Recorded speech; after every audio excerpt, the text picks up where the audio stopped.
Hello दोस्तों, आप सब कैसे हैं। उम्मीद करते होंगे कि ठीक होंगे। चलिए दोस्तों, आप सभी का अपने YouTube channel BK Concept Point में स्वागत है। मैं मिथुन सर। चलिए हम लोग पढ़ेंगे मैथ। देखिए क्लास 10th का मैथ है, ठीक है। पार्ट नंबर 3 यानी चैप्टर हम लोग को 3 पढ़ना है, लेसन 3 पढ़ना है, जिसका नाम है दो चर वाले रैखिक समीकरण। ठीक है, जिसका नाम क्या है, दो चर वाले रैखिक समीकरण। तो सबसे पहले हम जानेंगे चैप्टर के बारे में कि आखिर में दो चर वाले रैखिक समीकरण होता क्या है। यानी इसमें एक बात किया गया है दो चर, तो आखिर में चर क्या है। ठीक है, दो चर वाले रैखिक समीकरण। रैखिक समीकरण क्या है, दो चीजें इसमें, एक है चर और एक है रैखिक समीकरण। तो रैखिक समीकरण क्या है और चर क्या है, सबसे पहले हम क्या करेंगे, इसके बारे में जानेंगे। तो देखिए दोस्तों, सबसे पहले जानेंगे हम चर क्या होता है। चर तो आप लोग समझिएगा, पहले भी बताए हैं क्लास में कि चर मान वह मान है, चर मान लीजिए ABCD आप लोग जानते हैं, ABCD डैश डैश कहाँ तक, जेड तक। तो ये जो है ना, ये आपका क्या है, चर मान है। क्या है, चर मान है। यहाँ पर लिखा गया है दो चर वाले रैखिक समीकरण। तो अब समझेंगे कि रैखिक समीकरण क्या है। तो रैखिक समीकरण को समझने से पहले सबसे पहले समझेंगे हम समीकरण क्या है। आप बताइए समीकरण क्या। आप लोग बहुपद इसके पहले पढ़े हैं। बहुपद मान लीजिए इस तरह लिखते थे 2x + 3, 2x + 3 लिखते थे। तो ये आपका क्या है, बहुपद है। कौन सा बहुपद है, तो कहेंगे 1 1 2, दो पदी बहुपद है, या बोल दे सकते हैं कि रैखिक बहुपद है। रैखिक बहुपद है क्योंकि इसका घात कितना है, कुछ नहीं तो 1 है। तो बोलेंगे क्या, एक रैखिक बहुपद है या दो पद वाला बहुपद है। लेकिन अब बोला जाए कि आखिर में समीकरण इसको कैसे बनाया जाए। तो यहाँ पर देखिएगा, जब इसमें इक्वल टू का चिन्ह दे दिया जाए, यानी जब इसमें बराबर का चिन्ह दे दिया जाए, तो ये आपका क्या बन जाएगा, समीकरण बन जाएगा। क्या बन जाएगा, समीकरण बन जाएगा। इसी को क्या बोलते हैं हम, रैखिक समीकरण। समझ में आ रहा है। यानी जिसमें केवल एक घात हो वो हमारा रैखिक समीकरण कहलाएगा। समझ में आ रहा है। और जिसमें दो घात हो द्विघातीय समीकरण कहलाएगा, और जिसमें 3 घात हो वो त्रिघातीय समीकरण कहलाएगा। समझ में आ रहा है ना। तो चलिए हम समझ गए कि समीकरण क्या है। कोई भी बहुपद हो उसमें अगर इक्वल टू का चिन्ह यानी बराबर का चिन्ह दे दिया जाए, ये देखिए अगर बराबर का चिन्ह दे दिया जाए तो हमारा क्या हो जाएगा, समीकरण कहलाएगा। जैसे यहाँ पर लिखिए 2x + 5 इक्वल टू, यहाँ पर हम 15 दे दें, तो ये आपका क्या कहलाएगा, एक प्रकार का समीकरण कहलाएगा। क्या कहलाएगा, समीकरण कहलाएगा। कौन सा समीकरण, तो इसका घात देखिए कुछ नहीं तो क्या है, 1 है। तो बोलेंगे कि एक चर वाला रैखिक समीकरण है। ये कौन है, एक चर वाला रैखिक समीकरण। क्योंकि इसमें चर का मान कितना है, चर संख्या कितना है, 1 है, केवल x है। अगर इस तरह दे दिया जाए कि 2x + 5 = 10, तो ये आपका बताइए कितने चर वाला समीकरण है। तो बोलेंगे कि एक चर वाला रैखिक समीकरण है। एक चर, देखिए इसमें केवल एक चर है, लेकिन यहाँ पर लिख दीजिए 3x + 5y = 5 या = 15, इस तरह लिख दी जाए। तो आप बताइए इसमें x भी है और क्या है, y भी है। x भी है और y भी है, यानी एगो ये चर हो गया और एक ये चर हो गया, यानी 1 1 2। तो ये बोलेंगे दो चर वाले रैखिक समीकरण है। रैखिक क्यों है, क्योंकि इसका घात कितना है, 1 है। तो जब घात 1 रहेगा और चर मान 2 रहेगा, यानी बोल सकते हैं चरों की संख्या कितना होगा, 2 रहेगा और पावर 1 रहेगा, तो उसे हम बोलेंगे रैखिक समीकरण, यानी दो चर वाला रैखिक समीकरण। समझ में आ गया। दो चर वाला रैखिक समीकरण क्या है, देखिए मान लीजिए इस प्रकार का होगा। देखिए इस तरह दे दिए जाए 2x + 5y = 10, तो पूछा जाएगा ये बताइए कौन सा समीकरण है। तो बोलेंगे दो चर वाला रैखिक समीकरण है। दो चर वाला रैखिक समीकरण है क्योंकि इसमें चर कितना है, 2 है, और पावर कितना है, 1 है। तो बोलेंगे ये दो चर वाला रैखिक समीकरण है। समझ में आ रहा है नू। हाँ, तो चलिए आगे बढ़िए। अब चैप्टर के बारे में समझ में आ गया, समीकरण समझ में आ गया किसे कहते हैं। आगे बढ़िए, देखिए क्वेश्चन यानी प्रश्नावली पे चलते हैं। ठीक है, प्रश्नावली को देखिए, प्रश्नावली 3.1 हम लोग आज स्टार्ट करेंगे। ठीक है, सबसे फर्स्ट क्वेश्चन देखिए क्या कह रहा है कि अफ्ताब अपनी पुत्री से कहता है, कोई अफ्ताब है, कोई अफ्ताब नाम का व्यक्ति है जो अपने पुत्री से कहता है कि 7 वर्ष पूर्व, पूर्व का मतलब हो गया पहले, 7 वर्ष पहले मैं तुमसे 7 गुनी आयु का था। कितना गुनी आयु का? 7 गुनी। 7 वर्ष पहले मैं तुमसे 7 गुनी आयु का था, तो अब से 3 वर्ष बाद मैं तुमसे केवल 3 गुनी आयु का रह जाऊंगा। तो इस स्थिति को बीजगणितीय एवं ग्राफीय विधि रूप में या ग्राफीय रूप में क्या करना है? व्यक्त करना है। तो सबसे पहले हम क्या करते हैं कि हम बीजगणितीय रूप में व्यक्त कर लेते हैं, और जब बीजगणितीय रूप में व्यक्त हो जाएगा तो हम क्या करेंगे, उससे हल करके हम ग्राफ का कर देंगे, यहाँ पर खींच देंगे तो ग्राफीय रूप में हो जाएगा। समझ में आ रहा है? बहुत आसान है। तो सबसे पहले हम क्या करेंगे, क्वेश्चन को अच्छे से समझेंगे।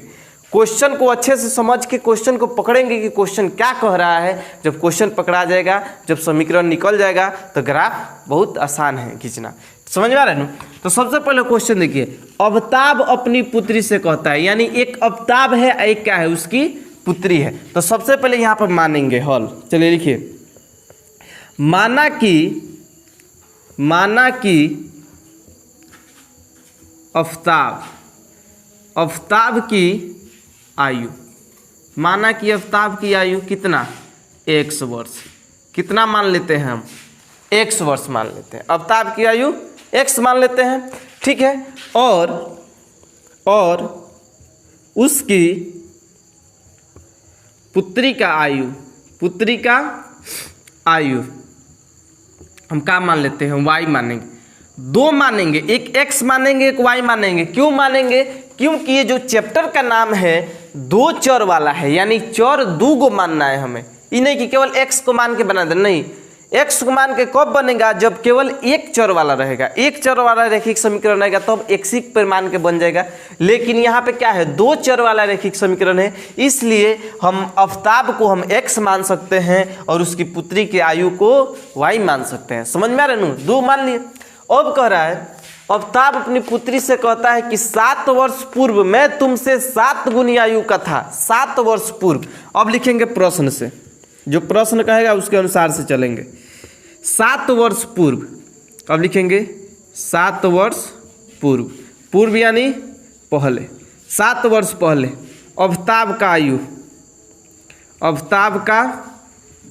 आयु कितना होगा? अभी उसका कितना है? x वर्ष है, तो 7 वर्ष पूर्व कितना होगा? x - 7 वर्ष हो सकता है, x - 7 वर्ष। फिर तब उसका पुत्री का आयु क्या होगा जी? तब पुत्री का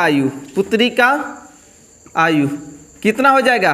पुत्री का आयु x कितना है? अभी y है, तो y माइनस, अरे दोनों में तो घटेगा।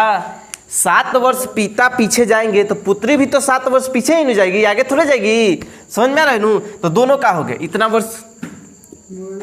अब क्वेश्चन कह रहा है कि 7 वर्ष पूर्व में तुमसे 7 गुनी आयु का था। तो अब यहाँ पर देखिए, आप बताइए गुणा किस में हो गया? ये देखिए, एक हो गया x - 7 = y - 7। दोनों को इक्वल बनाना है, यानी जब दोनों को बराबर बनाना है तो बराबर कैसे बनाएंगे? देखिए, कह रहा है अवताब कि 7 वर्ष पूर्व मैं तुमसे 7 गुनी आयु का था, यानी अवताब क्या है? 7 गुना आयु का है। तो जब बराबर बनाने के लिए बताइए, अवताब में गुणा करेंगे कि उसके पुत्री में गुणा करेंगे? तो गुणा करेंगे उसके पुत्री में, तभी न जाके दोनों बराबर होगा। क्योंकि ये तो 7 वर्ष 7 गुना पहले ही से है, और इस 7 से गुणा करेंगे तो 7 दूना 7 × 7 = 49। कितना गुना हो जाएगा? बहुत अधिक गुना हो जाएगा। लेकिन यहाँ पर देखिए, तो ये तो 7 गुना पहले से ही है, लेकिन इसमें हम क्या करेंगे? 7 से गुना करेंगे, तब जाके ये भी क्या हो जाएगी? 7 गुना हो जाएगी, यानी तब दोनों क्या हो जाएंगे? बराबर हो जाएंगे। समझ में आ रहा है नू? इसमें नहीं गुना करना है कभी भी। बहुत बच्चे क्या करते हैं, अवताब का है 7 गुना है तो अवताबे में 7 से गुना कर देते हैं। नहीं, अवताब में गुना नहीं करना है, उसके पुत्री में गुणा करना है 7 से, तब जाके आपका समीकरण निकलेगा। समझ में आ रहा है ना? तो क्या कीजिए, x - 7 ही रहेगा, और 7 में y से करेंगे तो 7y हो जाएगा, और -7 से क्या हो जाएगा? 49 हो जाएगा। 7 से क्या हो जाएगा? 49 हो जाएगा। समझ में आ रहा है नू? अब क्या कर सकते हैं हम? देखिए, जितना इधर है सबको इधर लाइए पहले आराम से, यानी x - 7, ये भी किस में है? प्लस में, तो इधर आ जाएगा तो माइनस में हो जाएगा। ये हमारा माइनस में तो किस में हो जाएगा? प्लस में हो जाएगा। इक्वल टू क्या बच जाएगा? 0 बच जाएगा। क्या बच जाएगा? 0 बच जाएगा। अब देखिए, अब क्या करेंगे? x ये +49 है, तो 49 को में से 7 को घटा देंगे। ठीक है, 49 को में से 7 को गया, कितना बचा -+42, ये तो 42 रहेगा, और -7y हो गया। ठीक है, इक्वल टू क्या हो गया 0, बोलिए होगा। देखिए x का x रंग -7y का -7y, +49 में से -7 को क्या कर देंगे, घटा देंगे, तो +42 हो जाएगा।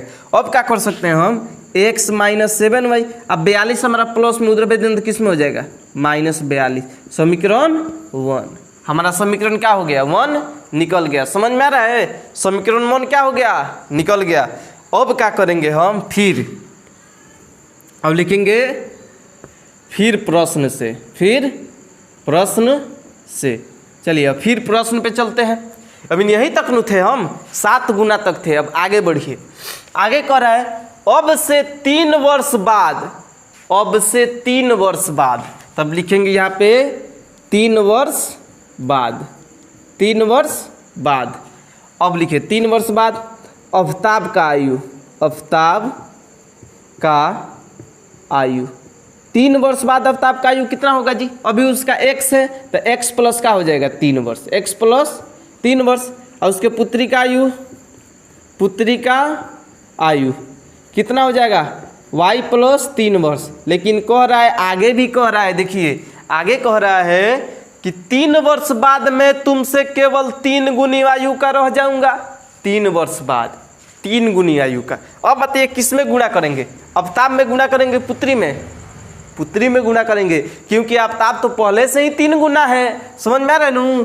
अब देखिए x plus 3 equal to y plus 3, तो अब उसके पुत्री में क्या कर देंगे, 3 से गुणा कर देंगे, तब जाकर दोनों इक्वल होगा। अब देखिए x प्लस 3 इक्वल टू 3 में y, इससे करेंगे 3y प्लस 3 तरीका 9 हो जाएगा। समझ में आ रहा है नू। अब यहाँ पर देखिए इस तरह भी हो सकता है, 3 हमारा किस में, प्लस में, उधर भेज देंगे तो किस में हो जाएगा, माइनस में हो जाएगा, और 3y हमारा प्लस में, इधर भेज देंगे तो माइनस में, यानी x माइनस 3y हो जाएगा, और 9 और 3 प्लस में इधर का हो जाएगा माइनस में। कुछ नहीं किए हैं, y को इधर ला दिए हैं और 3 को उधर भेज दिए हैं। समझ में आ रहा है नो। और देखिए x minus 3y equal to 9 में से 3 को गया 6 गो, समीकरण 2, बोलिए समीकरण 1 और समीकरण 2 हमारा क्या हो गया, निकल गया। अब इससे हम क्या कर सकते हैं, ग्राफ खींच सकते हैं, हो गया, ग्राफ विधि में बन जाएगा, बहुत आसान है। x का मान कुछ रखिए, y का मान कुछ रखिए, जोड़ घटाव करने पर, गुणा करने पर क्या आना चाहिए, -42 आना चाहिए, 3 बार रखना है।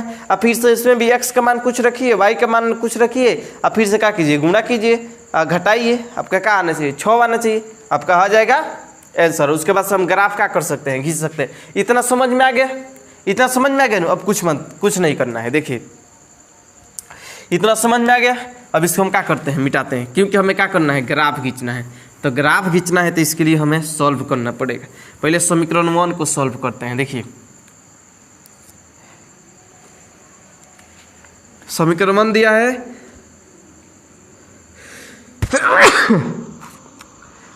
यही तो दिक्कत है, थोड़ा सर्दी हो गया है। x minus 7y equal to -42, ठीक है। देखिए x का मान कुछ रखिए, y का मान कुछ रखिए, सॉल्व करने पर कहाँ चाहिए, -42। बताइए क्या रख सकते हैं, सोचिए। x का मान हम रख सकते हैं 7 प्लस 7, तो y का मान रख सकते हैं 7, क्या रख सकते हैं, 7 रख सकते हैं, ठीक है, 7 रख सकते हैं। यानी यहाँ पर x के जगह पर 7 रखेंगे, -7 का 7, y के जगह पर क्या रखेंगे, 7 रखेंगे, इक्वल टू -42। -42 आ जाना चाहिए, 7 कम, देखिए 7 7 49 बराबर -42। अब बताइए 49 में से 7 को गए, -42 बराबर -42। इसी तरह क्या रखना है, 3 बार रखना है। क्या क्या रख सकते हैं, देखिए फिर से x का मान कुछ रखिए, y का मान कुछ रखिए, हमें क्या आना चाहिए, 42 आना चाहिए। बताइए क्या रख सकते हैं, यहाँ पर क्या रख सकते हैं, 8, y का मान क्या रख सकते हैं, 8 रख सकते हैं। 7 8 56 हो जाएगा, 56 से क्या घटाएंगे, 14, तो क्या आ जाएगा 42। यानी x का मान 14, y का मान 8 रख सकते हैं, यानी हो जाएगा 14 माइनस 7 गुणे 8 इक्वल टू -42। यानी हो जाएगा 14 माइनस 7 8 56 इक्वल टू -42, यानी -42 इक्वल टू -42। फिर से x का मान कुछ रखेंगे, y के मान कुछ रखेंगे। मान लीजिए x का मान रखते हैं, y के मान बताइए क्या रख सकते हैं x और y के मान। देखिए हम क्या कर सकते हैं, 7 पचे y के मान 5 रख सकते हैं, क्या हो जाएगा 7 पचे 35, ठीक है। और इसका मान -7 रख सकते हैं, किसका, x का मान। तो यहाँ पर हो जाएगा -7, ठीक है। अब -7 गुणे 5 इक्वल टू क्या हो जाएगा -42, यानी -7 और 7 पचे -35 इक्वल टू -42। तो 35 और 7 जोड़ेंगे तो -42 इक्वल टू -42, ये हो गया। यानी इसका बन जाएगा आपका यहाँ पे x और y, ठीक है। पहला x का मान 7 और y का मान 7, फिर से x का मान 14 और y का मान 8, फिर से x का मान -7 और y का मान 5। समझ में आ रहा है, कुछ रख सकते हैं, समझ में आ रहा है। केवल हमें गुणा उड़ा करने पर आना चाहिए, 42 ही आना चाहिए, समझ में आ रहा है। ये हो गया। अब दूसरा में देखिए ये वाला ग्राफ विधि मान करना है। ये यहाँ पे देखिए दूसरा समीकरण है आपका x - 3y equal to 6। x का मान कुछ रखिए, y का मान कुछ रखिए, क्या आना चाहिए सॉल्व करने पर 6 आना चाहिए। समझ में आ रहा है नू। तो रखिए, बताइए x का मान हम क्या रख सकते हैं, आप बताइए। x का मान अगर हम 9 रखते हैं और y के मान क्या रखते हैं 1 रखते हैं, तो क्या नहीं आ सकता है 9 और -3 और गुणे 1 इक्वल टू 6, यानी 9 और -3 है कम 3 इक्वल टू 6, यानी 9 में से 3 गया 6 इक्वल टू 6, पहला हो गया। फिर से x का मान कुछ रखिए, y के मान कुछ रखिए। समझ में आ रहा है नू। समय थोड़ा लेगा क्योंकि ग्राफ के रूप में क्या करना है, व्यक्त करना है। समझ में आ रहा है। अपने मन से कल्पना भी कर सकते हैं, कल्पना करेंगे तो धड़ाक से बन जाएगा। समझ में आ रहा है नू। यहाँ पर देखिए ये हो सकता है आपका, मान लीजिए अब 12 ले सकते हैं, इसे 12 ले लीजिए। अब 12 में से क्या घटाना, हमें 6 घटाना, तो यहाँ पर 2 लिख लीजिए। समझ आ रहा है नू। 12 - 3 गुणे 2 इक्वल टू 6, यानी 12 - 6 इक्वल टू 6, यानी 6 इक्वल टू 6। बहुत आसान है। फिर से x का मान कुछ रखिए, y का मान 3 बार रखना है, 3 बार, ठीक है। अब देखिए फिर से क्या रख सकते हैं, यहाँ पर हम क्या रख सकते हैं 3 रख सकते हैं, और यहाँ पर -1 रख सकते हैं। देखिए कैसे, x के जगह पर 3 रखेंगे, अब माइनस, और यहाँ पर 3 का 3 या गुणे -1 इक्वल टू क्या आ जाएगा 6, यानी माइनस माइनस प्लस 3 एकम 3 और 3 6 इक्वल टू 6। समझ में आ रहा है नू। यानी इसका हो गया आपका एक्स वाई रखिए, ठीक है। एक्स का मान पहले का है 9 है, फिर से 1 है, फिर से क्या है 12 है, फिर से क्या है 2 है, फिर से क्या है एक्स का मान 3 है और वाई का मान -1 है। हो गया, मिल गया नू। अब यहाँ पे क्या कर सकते हैं हम, ग्राफ खींच सकते हैं। अब इतना समझ में आ गया। अब क्या करते हैं, चलिए ग्राफ खींचते हैं। लंबा जाएगा, हम बार बार करें क्या हो जाएगा, लंबा जाएगा। इसका क्वेश्चन जो है बहुत उतना भारी में नहीं है, समझ गए एक बार बन जाएगा। समझ में आ गया इतना। अब कुछ नहीं, अब ग्राफ खींचिए। समीकरण ने केवल थोड़े निकालना है, ग्राफ भी खींचना है। हो गया, इसको 0 मान सकते हैं। ये वाला क्या होता है एक्स अक्ष होता है, एक्स वाला जितना होगा सब इस पे होगा। आई क्या होता है वाई अक्ष, और बीच में मूल बिंदु। समझ में आ रहा है ना। अब देखिए इधर होगा -1, प्लस में रहेगा 1 2 3, समझ आ रहा है नू, 4 5 6 7 8 9 10, 12 को है नू, 14 है। आगे और बढ़ा सकते हैं, चाहे थोड़ा रुकिए, इसको मिटका के अच्छे से बना रहे हैं।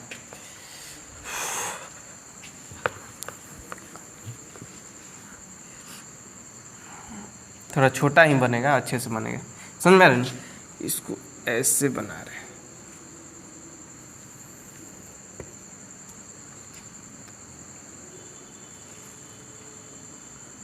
एक्स हो गया, वाई हो गया, मूल बिंदु 1 2 3 4 5 6 7 8 9 10 11 12 13 14, 1 2 3 4 5 6 7 8, माइनस में ज़्यादा नहीं है, 2 3 4 5 6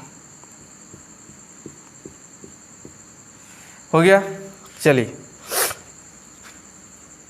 1 2 3 4 5 6 7 8 9 10 11 12 13 14 हो गया। 1 2 3 4 5 6 हो गया। 7, यहाँ पर क्या कर सकते हैं 8, जगह नहीं है, थोड़ा जगह का प्रॉब्लम है। 8 हो गया। -1 -2 -3 -4, नीचे आने पर माइनस, समझ में आ रहा है नू। फिर -1 -2 -3 -4 -5 -6 -7 -8 हो गया। अब कुछ नहीं करना है, बस देखिए ग्राफ तो क्या हो गया था, नीचे हो गया था, ग्राफ दिखाई नहीं दे रहा था, जिसके चलते क्या करना पड़ा, मिटाना पड़ा। ठीक है, यहाँ पर देखिए ये जो है ना x का मान कितना आया था 7, तो x का मान क्या हो सकता है 7। यहाँ पर देखिए आज 6 8 के बीच में क्या हो सकता है, यहाँ पर क्या हो सकता है 7 हो सकता है। x का मान 7 और y का मान भी कितना है 7, y का मान 7 यहाँ पर भी हो सकता है। दोनों क्या करेंगे, इसको भी आगे बढ़ाएंगे और इसको भी आगे बढ़ाएंगे। ठीक है, यहाँ पे कट रहा है, हो गया। ये क्या हो गया 7,7 हो गया। अब यहाँ पे देखिए फिर से 14, x का मान 14 यानी 14, ये हो गया x का मान, और y का मान 8, y का मान 8, इसको भी क्या कर देंगे आगे बढ़ाएंगे, इसको भी आगे बढ़ाएंगे। ठीक है कुछ, और यहाँ पर क्या हो गया कट गया, ये हो गया 14,8 यानी x का मान सबसे पहले लिखते हैं, x का मान क्या लिखते हैं पहले लिखते हैं। फिर से आपका है x का मान कितना है -7, तो x का मान क्या हो गया इसके बीच में आ गया -7।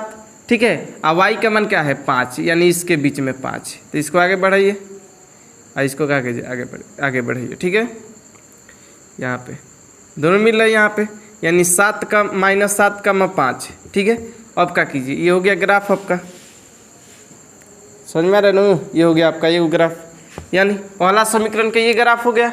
और दूसरा समीकरण का क्या होगा, दूसरा समीकरण का देखिए 9 1, x का मान 9, x का मान 9, इसके बीच में आएगा 9, y का मान 1 यानी यहाँ पर 1 आएगा, इसको आगे बढ़ाइए, यहाँ पे मिलेगा 9 का मान 1। ठीक है, अब क्या कर रहे हैं 12, x का मान 12 हो गया, यहाँ पे है यहाँ पर 2, 12 और 2, फिर से उसी तरह बनेगा, आगे बढ़ेगा कुछ, यहाँ पे हो गया 12 का मान 2। फिर से अब x का मान 3, x का मान क्या है 3 है यानी यहाँ पर है, नीचे का है -1 यानी यहाँ पर आएगा 3 का मान -1। अब क्या हो गया, तीनों मिलते हो जाएगा, थोड़ा इधर उधर हो गया, समझ में आ रहा है, तीनों का होगा मिलते हुए जाएगा, तो ये आपका हो गया ग्राफ। समझ में आ गया, फर्स्ट क्वेश्चन इसी तरह बनेगा, थोड़ा समय लगा क्योंकि हमें समझाना था, बनाना होता तो बहुत जल्दी ही बन जाता। समझ में आ रहा है, क्योंकि हमें एक एक करके क्या करना था, समझाना था। चलिए आगे फिर से अगला वीडियो मिलते हैं, तब तक के लिए बाय।